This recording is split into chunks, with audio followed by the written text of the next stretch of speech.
আফগানিস্তানের মাইদান ওয়ারদাক প্রদেশে একটি অজ্ঞাত পরিচয়ের মানববিহীন আকাশযান বা ড্রোন ভেঙে পড়েছে।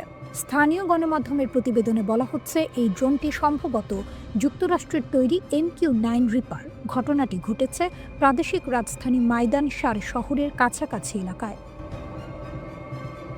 এখন পর্যন্ত তালেবান সরকারের পক্ষ থেকে এ বিষয়ে কোনো আনুষ্ঠানিক বিবৃতি দেওয়া হয়নি। তবে সামাজিক যোগাযোগ মাধ্যমে ইতিমধ্যেই ধ্বংসাবশেষের ছবি ছড়িয়ে পড়েছে। এসব ছবি মূলত তালেবানপন্থী অ্যাকাউন্টগুলো শেয়ার করেছে। ছবিতে দেখা যাচ্ছে তুষারে ঢাকা একটি পাহাড়ি ঢালে ড্রোনটির বিকৃত ধাতব অংশ পড়ে আছে। ড্রোনটি কিভাবে ভেঙে পড়ল তা এখনও পরিষ্কার নয়। বিভিন্ন সূত্র থেকে ভিন্ন ভিন্ন তথ্য আসছে। কেউ বলছে এটি যান্ত্রিক ত্রুটির কারণে বিধ্বস্ত হয়েছে, আবার কেউ কেউ দাবি করছে ড্রোনটিকে গুলি করে ভূপাতিত করা হয়েছে। যদি এটি সত্যি MQ-9 রিপার হয়ে থাকে তাহলে ঘটনাটি অত্যন্ত গুরুত্বপূর্ণ, কারণ 2021 সালের অগাস্টে আফগানিস্তান থেকে মার্কিন সেনা প্রত্যাহারের পর এই প্রথম এমন কোনো ড্রোন হারানোর ঘটনা ঘটল।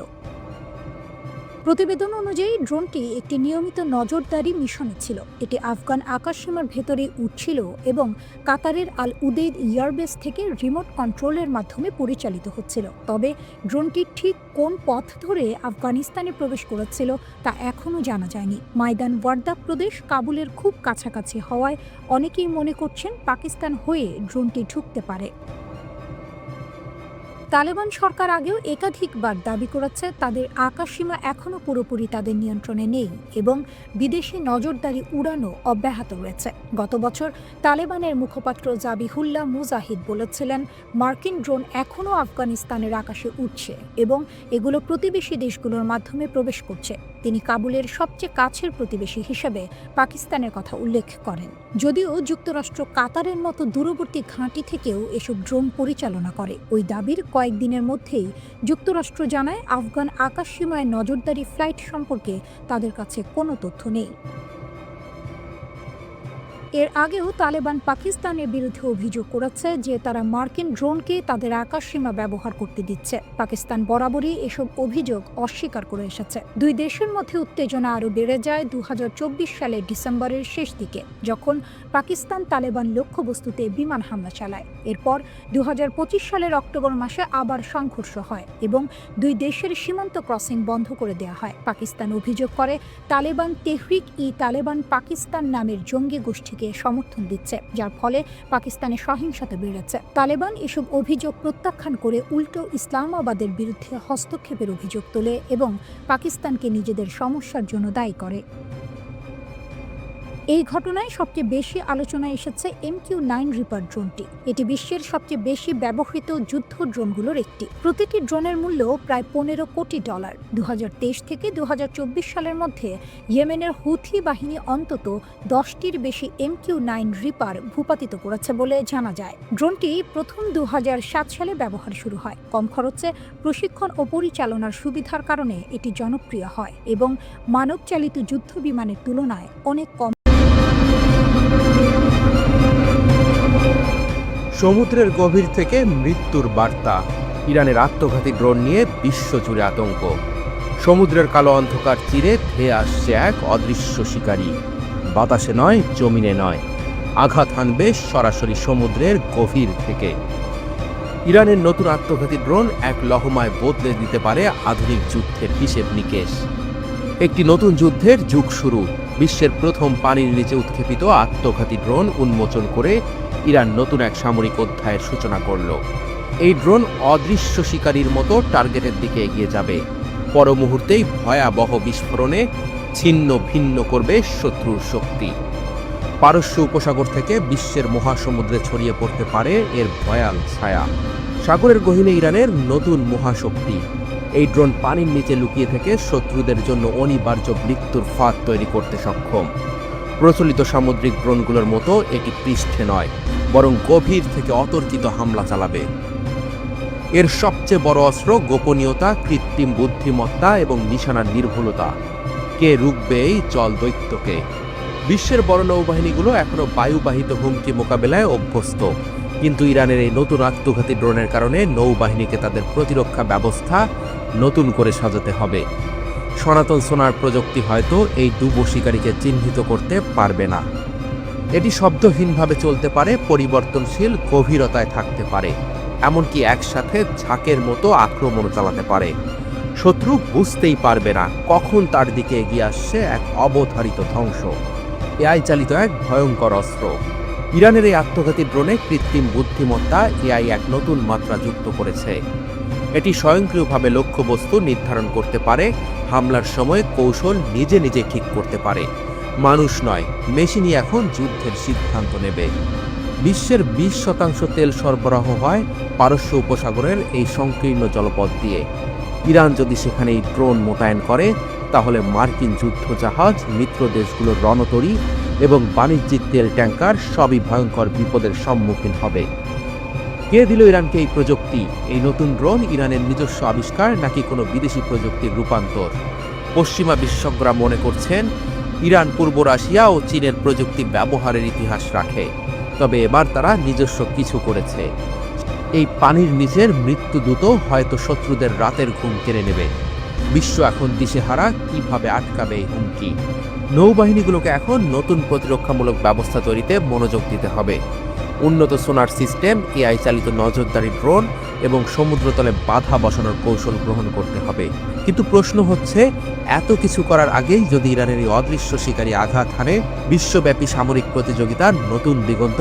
যুক্তরাষ্ট্র, রাশিয়া এবং চীন ইতিমধ্যেই সাবমেরিন যুদ্ধ প্রযুক্তিতে এগিয়ে আছে, কিন্তু ইরানের নতুন এই পানির নিচের আত্মঘাতী ড্রোন সমুদ্রতলের যুদ্ধের চিত্র পুরোপুরি বদলে দিতে পারে। শেষ কথা, আধুনিক যুদ্ধের গতি বদলে দিচ্ছে ইরান। একটি নতুন সামরিক বিপ্লবের দ্বার প্রান্তে দাঁড়িয়ে বিশ্ব। ইরানের কৃত্রিম বুদ্ধিমত্তা সম্পন্ন আত্মঘাতী ড্রোন শত্রুর চোখে ধুলো দিয়ে আঘাত হানতে প্রস্তুত। সমুদ্রের গভীর থেকে উঠে এসে নিমিষেই ধ্বংস করে দিতে পারে যুদ্ধজাহাজ, তেল ট্যাঙ্কার কিংবা সামরিক ঘাঁটি।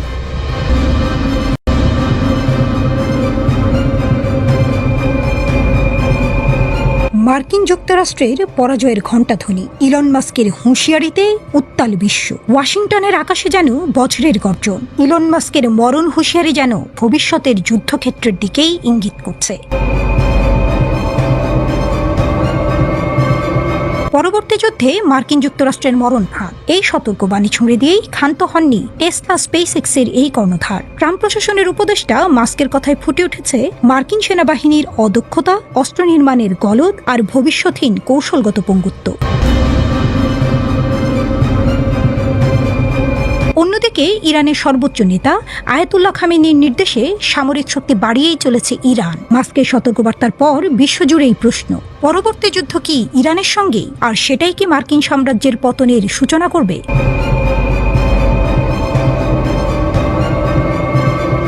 ট্রাম্পের অধীনে ডিপার্টমেন্ট অফ গভর্নমেন্ট এফিসিয়েন্সির প্রধান পদে নিয়োগপ্রাপ্ত মাস্ক নিজের এক্স পেজে বিশ্বের সবচেয়ে বড় বাজেটের সেনাবাহিনীকে অদক্ষ ও অযোগ্য বলে উল্লেখ করেছেন। মাস্কের ভয়ঙ্কর ভবিষ্যৎবাণী, ড্রোন এআই হবে আমেরিকার কফিনের শেষ পেরেক। মার্কিন প্রতিরক্ষা বাজেট $850 বিলিয়ন। মাস্কের মতে এ শুধু অর্থের আগুনে পুড়ছে কাঁচা লোহা। এক্স প্ল্যাটফর্মে তিনি ঝাঁপিয়ে পড়েছেন পেন্টাগনের গলদ উন্মোচনে। তিনি জানিয়েছেন, গতকালের যুদ্ধের অস্ত্রে আজকের রণকৌশল চলে না। ইউক্রেনই তার প্রমাণ। ড্রোন যোগে মানব সেবার মৃত্যু ঘণ্টা বাজছে। ইরানের ড্রোন স্রোতের কাছে মার্কিন F-35 স্টেলথ যুদ্ধবিমান কি টিকতে পারবে? আর এআই চালিত অস্ত্র? মাস্ক সতর্ক করেছেন টার্মিনেটর পরিস্থিতির। মাস্ক লিখেছেন, যদি সামরিক বাহিনীকে তাৎক্ষণিক এবং নাটকীয় পরিবর্তন করা না হয়, তাহলে আমেরিকা পরবর্তী যুদ্ধে খুব খারাপভাবে হেরে যাবে। যুক্তরাষ্ট্র থেকে ইরান, আয়াতুল্লাহ খামেনির নির্দেশনায় ইরান যেন নতুন করে জেগে উঠেছে। তিনি মার্কিন হুমকিকে উড়িয়ে দিয়েছেন বজ্রকণ্ঠে। আমেরিকা মুখে ফেনা তুললেই ইরানের ক্ষেপণাস্ত্রের মুখে পড়বে। 2015 সালের পারমাণবিক চুক্তি ভেঙে ট্রাম্প যেভাবে বিশ্বাসঘাতকতা করেছেন, তার জবাব ইরান কি দেবে স্টেলথ ড্রোনে, হাইপারসনিক মিসাইলে? বিশেষজ্ঞরা ধারণা করছেন, ইরানের পরমাণু কর্মসূচি এখন চীনের টেকনোলজি ও রাশিয়ার সামরিক পরামর্শে বহুগুণ শক্তিশালী। গোপনে তৈরি হচ্ছে শাহাব 6, 4500 কিলোমিটার পাল্লার এই ক্ষেপণাস্ত্র, যা ইউরোপ থেকে ইসরায়েল সব টার্গেট ধ্বংসে সক্ষম। Geopolitical chess game. Moscow, Beijing, তেহরানও এখন মানচিত্রের ত্রিভুজ। রাশিয়ার X-5 100 মিসাইল ডিফেন্স, চীনের ড্রোন স্যাটেলাইট নেটওয়ার্ক সবই এখন ইরানের হাতে। ক্যাসপিয়ান সাগরে যৌথ নৌমহড়া চালিয়েছে 3 মিত্র। পেন্টাগনের গোয়েন্দা রিপোর্টে ধরা পড়েছে ইরানের বিপ্লবী গার্ডের হাতে এখন 2000+ সুইসাইড ড্রোন রয়েছে, যা ইউক্রেনীয় মডেলের চেয়েও ধ্বংসাত্মক। বিশ্লেষকরা সতর্ক করছেন, ইরান আমেরিকা যুদ্ধ মানেই বিশ্বযুদ্ধ। কারণ রাশিয়ার কালিপ্রো মিসাইল ও চীনের সাইলো ড্রোন তখন টাইপরাইটারের মতো ক্লিক করবে ওয়াশিংটনের বিরুদ্ধে। চিত্রটা এখন এমন, মাস্ক যেন টাইটানিকের ডেক থেকে চিৎকার করছেন, হিমশৈল সোজা সামনে, অথচ ক্যাপ্টেন ট্রাম্প বাজিয়ে চলেছেন মার্কিন অজেয়তার সুর। কিন্তু বাস্তবতা কি? 2003 সালের ইরাক আক্রমণে মার্কিনরা 30 দিনে বাগদাদ দখল করেছিল। আজ ইরানের সামনে দাঁড়ালে পরিস্থিতি ভিন্ন।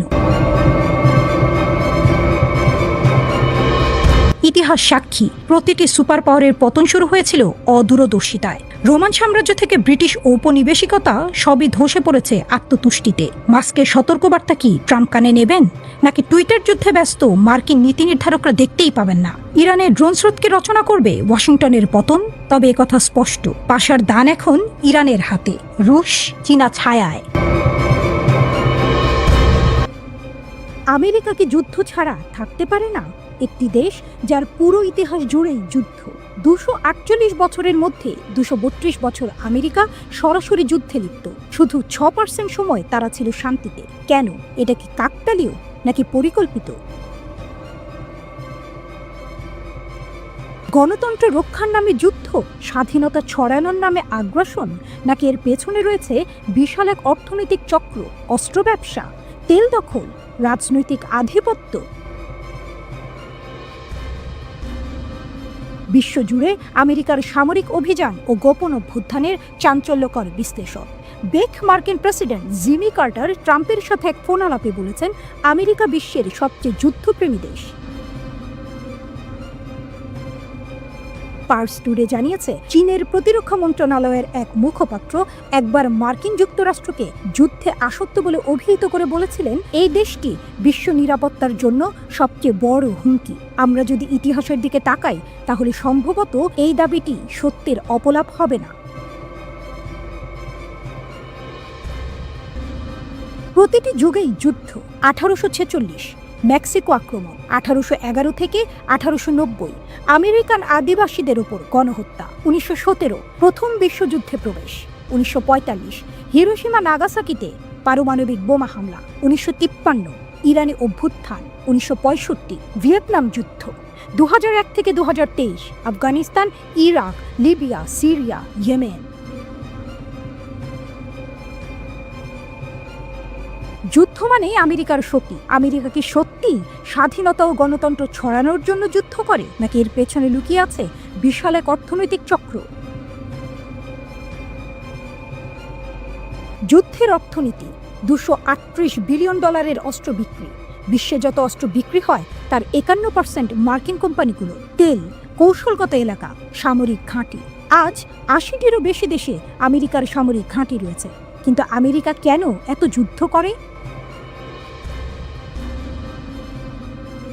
অস্ত্র নির্মাণ শিল্পের বিশাল লাভ। আমেরিকার অর্থনীতির বিশাল অংশই অস্ত্র বিক্রির ওপর নির্ভরশীল। যুদ্ধ থাকলেই অস্ত্র বিক্রি হবে, তাই যুদ্ধ থামানো যাবে না। তেল ও প্রাকৃতিক সম্পদ দখল। মধ্যপ্রাচ্যে হামলার আসল কারণ কি গণতন্ত্র প্রতিষ্ঠা, নাকি তেল দখল?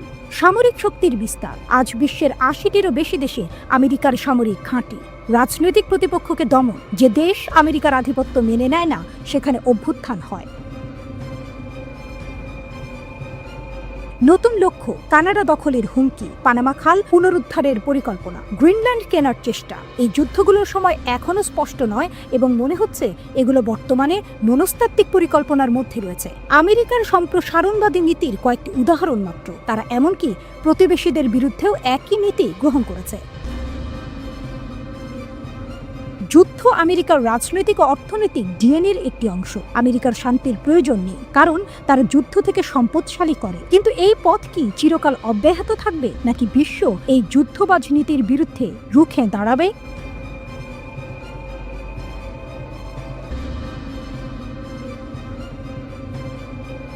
বিশ্বের সবচেয়ে ভয়ঙ্কর কনভয়, পারমাণবিক অস্ত্র পরিবহনের চাঞ্চল্যকর রহস্য।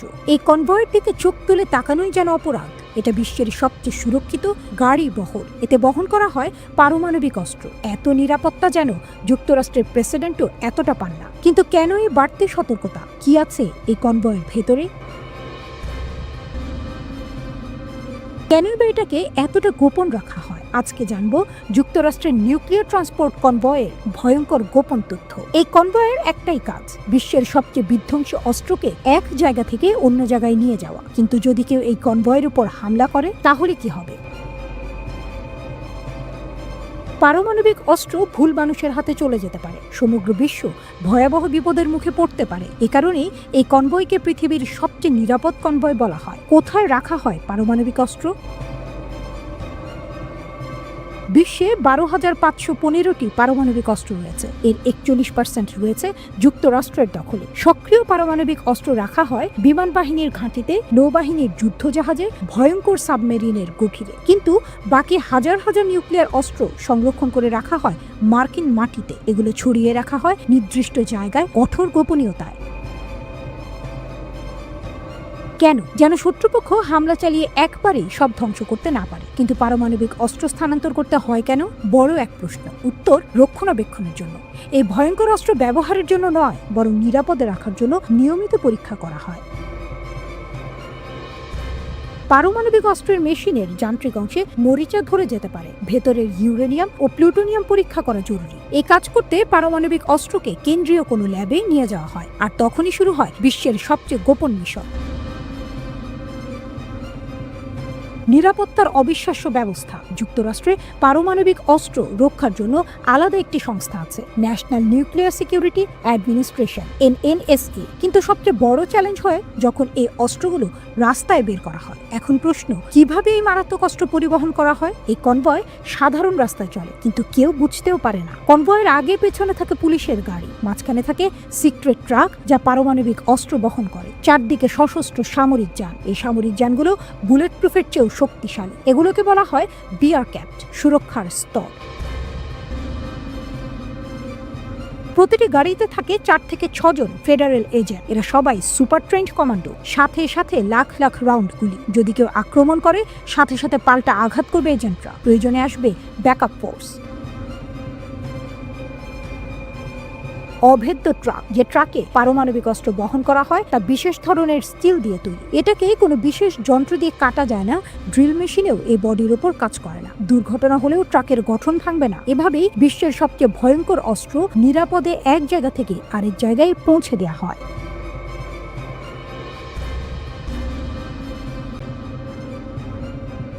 নতুন একটি গোয়েন্দা তথ্য সামনে এসেছে। এতে বলা হচ্ছে ইরানের সর্বোচ্চ নেতা আয়াতুল্লাহ আলী খামেনি হয়তো ইতিমধ্যেই দেশ ছাড়ার প্রস্তুতি নিচ্ছেন। টাইমসের প্রতিবেদনে বলা হয়েছে, যদি বিক্ষোভ এতটাই তীব্র হয় যে তার ক্ষমতার নিয়ন্ত্রণ ভেঙে পড়তে শুরু করে, তাহলে খামেনির একটি বিকল্প পালানোর পরিকল্পনা রয়েছে। 86 বছর বয়সী এই নেতা নাকি তেহরান ছাড়তে প্রস্তুত থাকবেন। সঙ্গে থাকবে তার খুব ঘনিষ্ঠ একটি ছোট দল। এই দলে সর্বোচ্চ 20 জন থাকতে পারে, যাদের মধ্যে রয়েছেন তার পরিবার, ঘনিষ্ঠ সহকারী এবং তার ছেলে ও সম্ভাব্য উত্তরসূরি মোস্তফা খামেনি। গোয়েন্দা সূত্র বলছে, যদি নিরাপত্তা বাহিনী আদেশ মানতে অস্বীকৃতি জানায়, দল ত্যাগ শুরু করে বা ভেঙে পড়ে, তাহলে এই পরিকল্পনা কার্যকর হবে। আর সম্ভাব্য গন্তব্য হিসেবে উঠে এসেছে একটি নাম, মস্কো।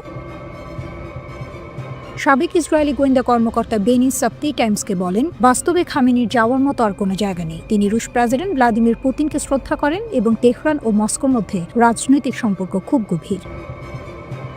এই পালানোর পরিকল্পনাটি নাকি সিরিয়ার সাবেক প্রেসিডেন্ট বাশার আল আসাদের ঘটনার আদলে তৈরি। 2024 সালের ডিসেম্বরে যখন বিদ্রোহীরা দামেস্কের কাছাকাছি পৌঁছে যায়, তখন আসাদ রাশিয়ায় পালিয়ে যান। একইভাবে খামেনির পরিকল্পনায় রয়েছে আগেই ঠিক করা রুট, বিদেশে সম্পদ সরানো, নগদ অর্থ এবং বিদেশে থাকা সম্পত্তিতে দ্রুত পৌঁছানোর ব্যবস্থা। খামেনির আর্থিক শক্তিও বিশাল। ধারণা করা হয় তিনি টেড নামের আধা রাষ্ট্রীয় প্রতিষ্ঠানের মাধ্যমে একটি বিশাল অর্থনৈতিক সাম্রাজ্য নিয়ন্ত্রণ করেন। 2013 সালে রয়টার্স এই প্রতিষ্ঠানের সম্পদের মূল্য প্রায় $95 বিলিয়ন বলে উল্লেখ করেছিল। তার অনেক ঘনিষ্ঠ সহযোগীর পরিবার ইতিমধ্যেই যুক্তরাষ্ট্র, কানাডা ও দুবাইয়ে বসবাস করছে। এই তথ্যগুলো সামনে এসেছে এমন এক সময় যখন ইরানে বিক্ষোভ চলছে। এর মূল কারণ অর্থনৈতিক বিপর্যয়, ভয়াবহ মূল্যস্ফীতি এবং সাধারণ মানুষের ক্ষোভ। তেহরান ছাড়াও বহু শহরে বিক্ষোভ ছড়িয়ে পড়েছে, এমনকি পবিত্র শহর কোমেও। গত বছরের 12 দিনের ইসরায়েল যুদ্ধের পর থেকে খামেনিকে শারীরিক ও মানসিকভাবে দুর্বল বলা হচ্ছে। ওই যুদ্ধে ইরানের বহু মিত্রশক্তি ক্ষতিগ্রস্ত হয়। তখন খামেনি দিনের পর দিন বাংকারে লুকিয়েছিলেন, কারণ ইসরায়েলি হামলায় বহু শীর্ষ রেভলিউশনারি গার্ড কমান্ডার নিহত হন। বিশ্লেষকরা বলছেন, এতে তার মধ্যে বেঁচে থাকার প্রবল মানসিকতা আরও গভীর হয়েছে। তিনি খুব কম জনসম্মুখে আসছেন এবং চলমান বিক্ষোভ নিয়ে প্রায় নীরব।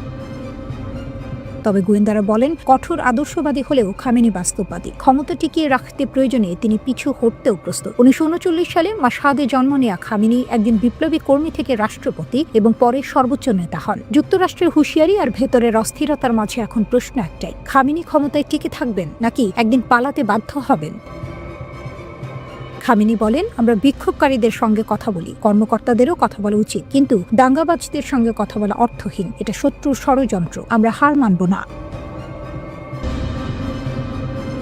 ইরানে তো প্রতিবাদে মানুষ মারা গেছে। আপনি বলেছিলেন আমরা লকড অ্যান্ড লোডেড, মানে প্রস্তুত। তাহলে সেই সীমারেখাটা কোথায় যেখানে যুক্তরাষ্ট্র এই প্রতিবাদে সরাসরি জড়াবে? এই প্রশ্নের উত্তরে যুক্তরাষ্ট্র বলে তারা বিষয়টি দেখছে, খুব কাছ থেকে নজর রাখছে। যদি আগের মতো মানুষ হত্যা শুরু হয় তাহলে ইরানকে খুব কঠোরভাবে জবাব দিতে হবে, এমনই ইঙ্গিত দেওয়া হয়। এরই মধ্যে ইরানের ভেতরে সরকার ঘোষণা দেয় 20 মে থেকে একটি পরিকল্পনা কার্যকর হবে। জনগণের জন্য নির্দিষ্ট অঙ্কের টাকা জমা দেওয়া হয়েছে, যাতে মানুষ মাসে মাসে তা দিয়ে প্রয়োজনীয় জিনিস কিনতে পারে। এই অর্থ জনগণকে দেওয়ার নির্দেশ দেওয়া হয়েছে এবং সরকার দাবি করছে সব ইরানি নাগরিকই এই অর্থ পেয়েছে। কিন্তু বাস্তবতা ভিন্ন। বিদেশি মুদ্রার দাম অনিয়ন্ত্রিতভাবে বাড়ছে, বিনিময় হারের কোনো স্থিরতা নেই, প্রতিদিন দাম ওঠানামা করছে। এর ফলে ব্যবসায়ী ও দোকানদাররা কাজ করতে পারছেন না। সরকারের দাবি, এটা স্বাভাবিক নয়, এটা শত্রুপক্ষের কাজ। সরকার বলছে শত্রুরা টাকা দিয়ে বা উস্কানি দিয়ে কিছু লোককে ব্যবসায়ীদের পেছনে লাগিয়েছে, যারা ইসলাম, ইরান এবং ইসলামী প্রজাতন্ত্রের বিরুদ্ধে স্লোগান দিচ্ছে।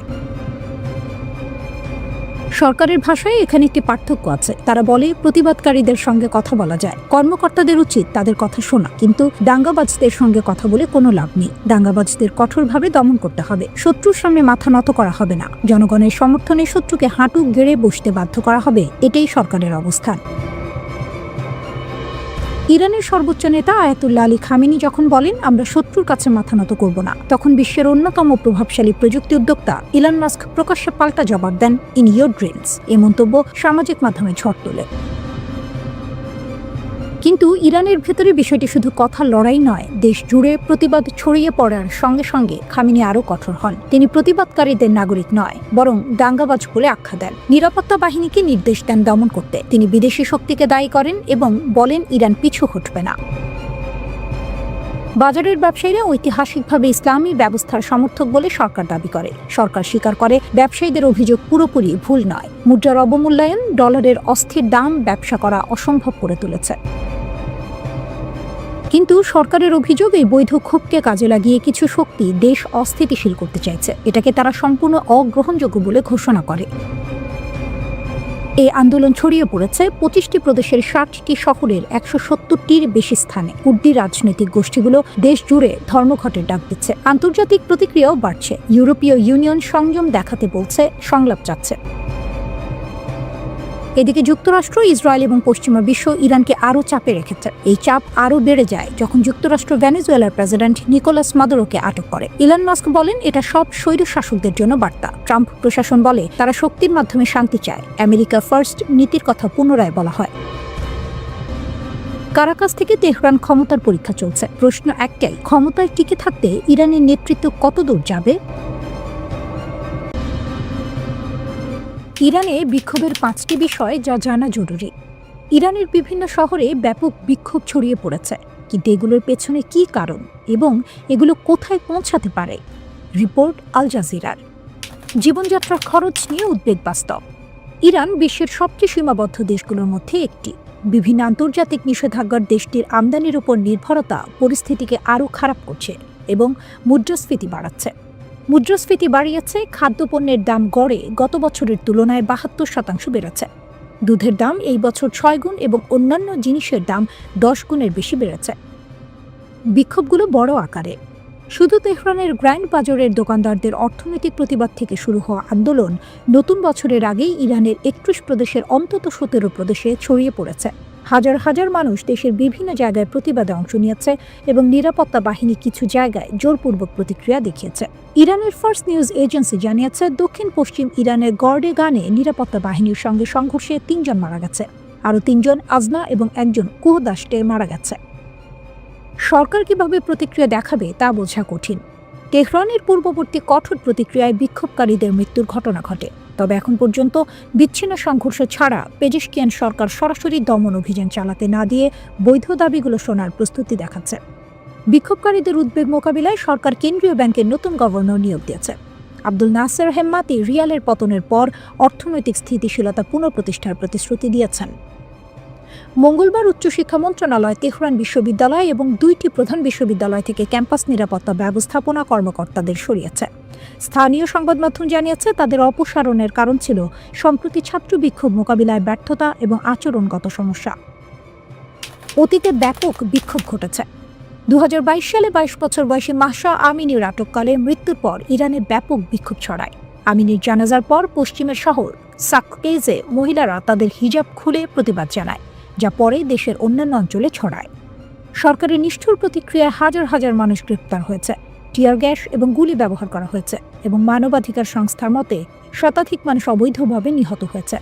2024 সালে জাতিসংঘের বিশেষজ্ঞদের তদন্তে সরকারের প্রতিক্রিয়াকে মানবতার বিরুদ্ধে অপরাধ হিসেবে চিহ্নিত করা হয়েছে, যা তেহরান কর্তৃপক্ষ মিথ্যা এবং পক্ষপাতমূলক বলে অস্বীকার করেছে। মোরালিটি পুলিশ 2022 সালের ডিসেম্বর সাময়িকভাবে স্থগিত করা হয়, তবে পরের বছর পুনরায় প্রতিষ্ঠা করা হয়। তবে হিজাবের নিয়মাবলী এখন তুলনামূলকভাবে শিথিল। বিক্ষোভ আরও তীব্র হতে পারে। মার্কিন প্রেসিডেন্ট ডোনাল্ড ট্রাম্প বিক্ষোভ নিয়ে মন্তব্য করেছেন। তিনি বলেছেন, ইরান যদি শান্তিপ্রিয় প্রতিবাদীদের হত্যা করে, আমেরিকা তাদের উদ্ধার করবে। আমরা প্রস্তুত এবং লকড অ্যান্ড লোডেড। ইসরায়েলি পররাষ্ট্র মন্ত্রণালয় তাদের ফার্সি সোশ্যাল মিডিয়ায় প্রাক বিপ্লবী ইরানি প্রতিকৃতি পোস্ট করেছে, যেখানে সিংহ সূর্যের উপর হাত রেখে ঘড়ির দিকে তাকাচ্ছে। পোস্টে লেখা ছিল, অন্ধকারের বিরুদ্ধে লড়তে ইরানি সিংহ ও সিংহিনীর উদয়। রিপোর্ট অনুযায়ী ট্রাম্প এবং ইসরায়েলি প্রধানমন্ত্রী বেনিয়ামিন নেতানিয়াহু আরও হামলা এবং লেবাননের হিজবুল্লাহকে টার্গেট করার আলোচনা করেছেন। ইরান জানিয়ে দিয়েছে, ইসলামিক রিপাবলিক অফ ইরানের ওপর যে কোনো নির্মম আগ্রাসনের উত্তর হবে কঠোর এবং প্রতিরোধমূলক। নিউ ইয়র্ক, বরফের শহর, ইতিহাসের শহর, আর এখন রাজনীতির নতুন মানচিত্র। 2026 সালের প্রথম সকাল। ক্যালেন্ডারের পাতা উল্টেছে, কিন্তু নিউ ইয়র্কে বদলেছে তার চেয়েও বেশি কিছু। লোয়ার ম্যানহাটনের সিটি হলের সামনে দাঁড়িয়ে এক তরুণ রাজনীতিক বলছেন, আজ থেকে আমাদের জন্য শুরু হচ্ছে এক নতুন অধ্যায়। এই কণ্ঠস্বর জোহরান মামদানি, 34 বছর বয়সী এক গণতান্ত্রিক সমাজতন্ত্রী, নিউ ইয়র্কের প্রথম মুসলিম মেয়র। আর সেই মানুষটি যিনি শপথ নেওয়ার কয়েক ঘন্টার মধ্যেই ইসরায়েলপন্থী একটি নির্বাহী আদেশ বাতিল করে বুঝিয়ে দিলেন, এটি শুধু ক্ষমতা বদলের গল্প নয়, এটি দৃষ্টিভঙ্গির সংঘর্ষ। হিমাঙ্কের নিচে তাপমাত্রা -10 ডিগ্রি, তবু হাজার হাজার মানুষ জড়ো হয়েছিল সিটি হলের সামনে, কেউ পতাকা হাতে, কেউ সন্তান কোলে, কেউ আবার কেবল ইতিহাসের সাক্ষী হতে। নিউ ইয়র্ক যেন সেদিন আরেকবার প্রমাণ করল, এই শহর কেবল ইট পাথরের নয়, এই শহর মানুষের। পবিত্র কোরআন ছুঁয়ে শপথ নিলেন মামদানি। মুহূর্তটি ছিল প্রতীকী, কিন্তু বার্তাটি ছিল রাজনৈতিক। নিউ ইয়র্কের ইতিহাসে প্রথমবার একজন মুসলিম মেয়র শুধু ক্ষমতায় এলেন না, তিনি নিজের পরিচয় নিয়েই এলেন। শপথের পর তার ভাষণ ছিল নরম কণ্ঠে উচ্চারণ করা এক রাজনৈতিক বজ্রপাত। তিনি বললেন, আমাকে বলা হয়েছিল মানুষের প্রত্যাশা কমিয়ে রাখতে, আমি তা করব না। আমি ছোট প্রত্যাশার রাজনীতি বদলাতে এসেছি। এই একটি বাক্যে বোঝা গেল নতুন মেয়রের দর্শন কি। মামদানির রাজনীতি সুবিধার নয়, সাহসের। বিনামূল্যে বাস সেবা, সাশ্রয়ী ভাড়া, শিশু পরিচর্যা, এসব কাগজে প্রতিশ্রুতি নয়, বরং নিউ ইয়র্কের শ্রমজীবী মানুষের দৈনন্দিন জীবনের প্রশ্ন। আর সেই কারণেই হাজার হাজার মানুষ শীতে দাঁড়িয়ে হাততালি দিয়েছে, স্লোগান তুলেছে। এই অভিষেক শুধু একটি অনুষ্ঠান ছিল না, এটি ছিল এক ধরনের গণজমায়েত। প্রথমবারের মতো ব্লক পার্টি।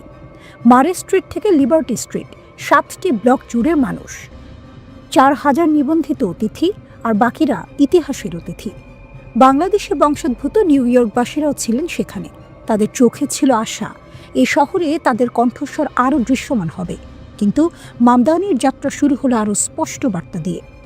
অভিষেকের কয়েক ঘন্টার মধ্যেই তিনি বাতিল করলেন সাবেক মেয়র এরিক অ্যাডামসের জারি করা সব নির্বাহী আদেশ, বিশেষ করে সেই নির্দেশনা যেখানে মেয়র কার্যালয়ের কর্মকর্তাদের ইসরায়েল বর্জন বা বিনিয়োগ প্রত্যাহার আন্দোলন থেকে দূরে থাকার কথা বলা হয়েছিল। এই সিদ্ধান্ত শুধু প্রশাসনিক নয়, এটি আদর্শিক। এটি বলছে নিউ ইয়র্ক সিটি আর কোনো নির্দিষ্ট পররাষ্ট্রনৈতিক অবস্থানের দাস নয়। এটি বলছে মেয়র কার্যালয় এখন মত প্রকাশের স্বাধীনতার বিপক্ষে দাঁড়াবে না। এই পদক্ষেপের সমর্থক যেমন উচ্ছ্বসিত, সমালোচক তেমনি সতর্ক। চ্যালেঞ্জটির সামনে পাহাড় সম, 1 কোটি মানুষের শহর, 10 লাখ বাড়িতে বিনামূল্যের সেবা, প্রয়োজন প্রায় $1,000 কোটি। মামদানি বলছেন ধনীদের ওপর কর বাড়বে, কিন্তু সেই সিদ্ধান্ত বাস্তবায়নের জন্য তাকে পেতে হবে গভর্নর ক্যাথি হোকুলের সমর্থন। আর আছেন ডোনাল্ড ট্রাম্প, যিনি ইতিমধ্যেই মামদানিকে কমিউনিস্ট বলে চিহ্নিত করেছেন, কেন্দ্রীয় তহবিল কাটছাঁটের হুমকিও দিয়েছেন। তবু রাজনীতির নাটকীয়তায় চমক আছে।